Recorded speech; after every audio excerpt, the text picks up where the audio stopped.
We're going to begin with that high-stakes sit-down just before Pope Francis's funeral. President Trump and Ukrainian President Zelenskyy meeting face-to-face inside St. Peter's Basilica. Look at that picture.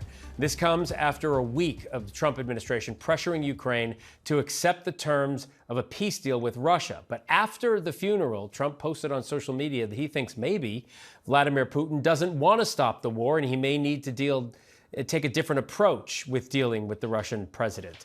All of this happening as the war continues to rage on, and Putin now says his forces have taken back Russia's Kursk region on the border with Ukraine. The Ukrainian army is calling Putin's claim a, quote, propaganda ploy. Senior White House correspondent Selena Wang joins me live from Washington now with more. Selena, this is the first time.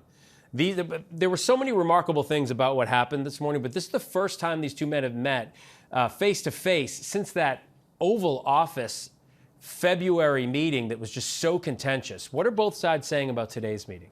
Yeah, exactly. The timing could not be more significant. And to your point, this is their first face-to-face meeting since that disastrous meeting in the White House where the president publicly chastised President Zelenskyy for not being grateful enough for U.S. support. But you can see those images there. The two men huddled close together, deep in conversation in St. Peter's Basilica.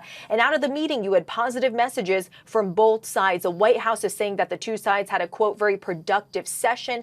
And Zelenskyy saying it was, quote, very symbolic, and added that it has the potential to become historic if we achieve joint results. So at this moment, it comes as the Trump administration has been pushing for Zelenskyy to accept a peace plan that is seen as being very favorable to Russia. And it comes as Trump administration officials have threatened to walk away from peace talks if the two sides don't come to an agreement.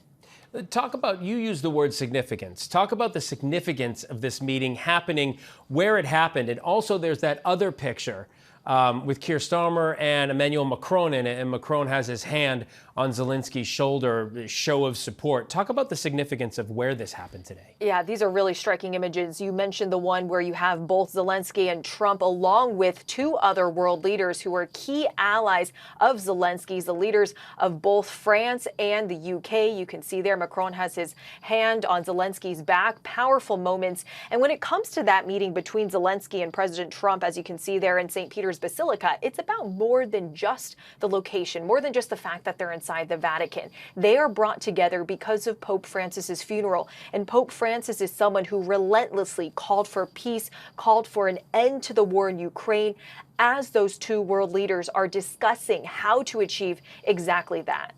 You can just imagine how happy he would be that this was happening at that particular moment. President Trump's special envoy, Steve Witkoff, met with Putin yesterday in talks that did not include representatives from Ukraine. What has Ukraine said about a proposed peace plan? So Ukraine has rejected the current U.S. proposal for peace, and that plan is seen as being very favorable to Russia. It would mean that it prohibits NATO membership for Ukraine. It would require Ukraine to give up land that Russia has seized since its invasion, in addition to giving up Crimea. And Zelenskyy has made it clear that they are not going to give up Crimea. And in a post on Truth Social, though, President Trump seems to be changing his tune when it comes to Russian leader Vladimir Putin. Trump has before said that he believes Putin does want peace. He does want an agreement. But in a post on Truth Social today, the president saying, quote, there was no reason for Putin to be shooting missiles into civilian areas, cities and towns over the last few days. It makes me think that maybe he doesn't want to stop the war. He's just tapping me along and has to be dealt with differently through banking or secondary sanctions. Too many people are dying. So President Trump there, he's threatening sanctions on Russia. But the bottom line here is that we don't know if a deal is close or even possible. All of this coming as Russia continues deadly attacks on Ukraine. Selena Wang from Washington. Selena, thank you.